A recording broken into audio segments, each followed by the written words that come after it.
I woke up and my body's just in so much pain. My feet are what's really bothering me. And I really feel like I'm gonna have to stay here and do a 0. It sucks, but yesterday about killed me. I just feel like I need to listen to my body. So I guess I'm gonna be here today.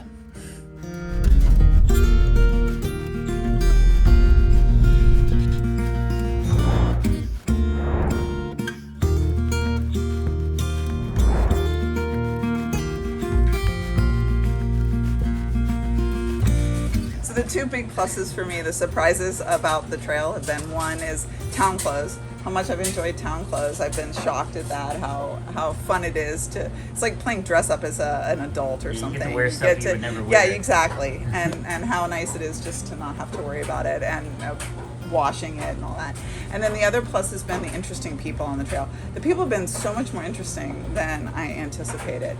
They're much deeper than it seems like most of the people around my town are. Like when you meet people on the trail, like you skip a lot of that, like, hey, how's the weather kind of talk, and you go right into deeper philosophy and conversation, and I love that. Like you don't have to feel awkward about getting right into somebody's psyche and their thoughts on things that are way more I don't know, intellectual's not the right word for it, but deeper into their brains than I anticipated, and I've really enjoyed that, like getting into people's thoughts and what they are really thinking.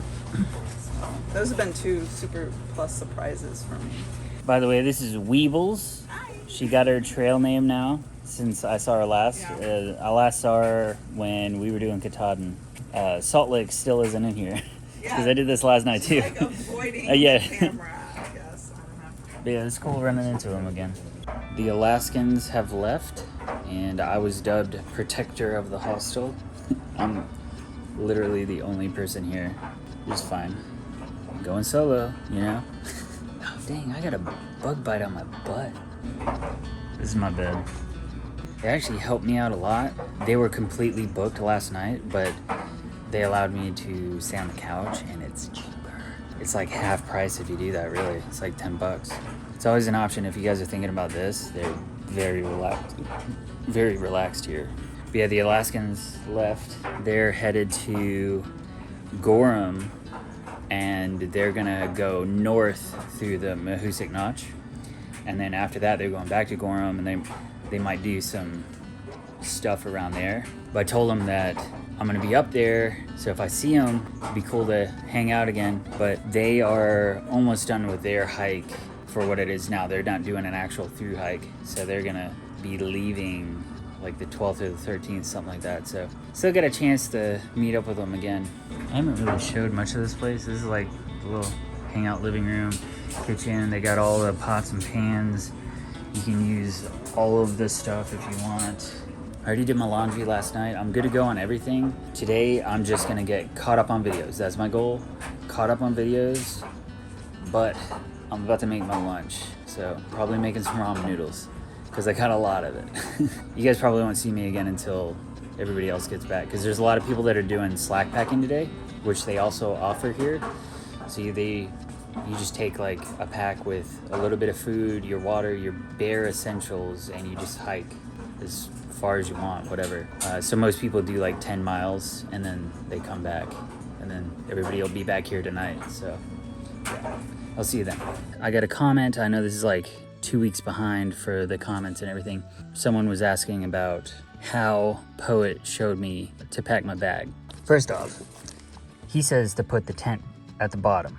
That's like the one thing that I don't like about it. So I modified that. But basically, you got sleeping bag and the cinch sack. I cut off the thing that actually pulls it down. So this is actually the width of my bag. So you put that in first. So boom, that's in there, okay? You got a sleeping bag at the very bottom. And I took out the false floor. I got the compactor trash bag liner. Sleeping pad out of the thing. So that's down in there. So it just kind of molds itself around the sleeping bag. Then you start filling it up with pot and stove. So yeah, got the pot in there, stove, rope, got the first aid kit. I'm also putting my insoles down there. Battery backup. I have been putting that down. So I've been putting that down right in the middle, and I keep it up against my back. You stuff it with all the clothes that you have. So like this around, there's my socks. So you stuff all of the empty space that you have, you stuff it with all your clothes. So there you go, stuffed. I'm gonna put my insoles back in there. I'm at the point now where I could probably just get rid of those, but whatever. So my modification to his whole plan was having the tent easily accessible, like if it's raining. Yeah, if it's raining and you want it to be the first thing that you get out is your tent. Or if it's raining and you have to put your tent up, you want it to be the last thing that goes in. So what I do is I put it on the side over here, like so. Then you have this whole empty thing right here. Here's my jacket. I got my jacket in there. And here's my little privy bag. That goes in there. And then all that's left is my food bag. Sit it right on the top. So that way it is, you have the weight on the top and the sleeping bag on the bottom kind of offsets it. I mean, that's basically it. I'm gonna just cinch it down. And there you go. That's it. Oh yeah, and then the tent poles and the stakes are on the outside with the dirty leader right there. And that's basically it. So I have found that this works for me.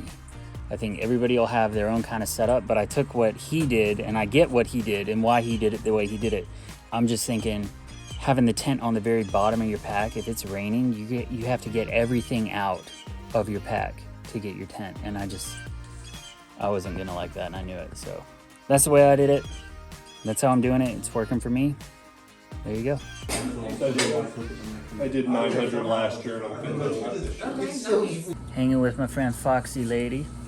Mm-hmm. You know what I found in the hiker box? What? Emu straps. All right, everybody came back from hiking today, and then I had dinner. It was pretty good. And now I've just been cuddling with Foxy Lady over here. Yeah. And I'm not looking forward to hiking tomorrow because it's still supposed to be wet. Fantastic. But I'm going back out. So we'll see what happens. See you guys tomorrow.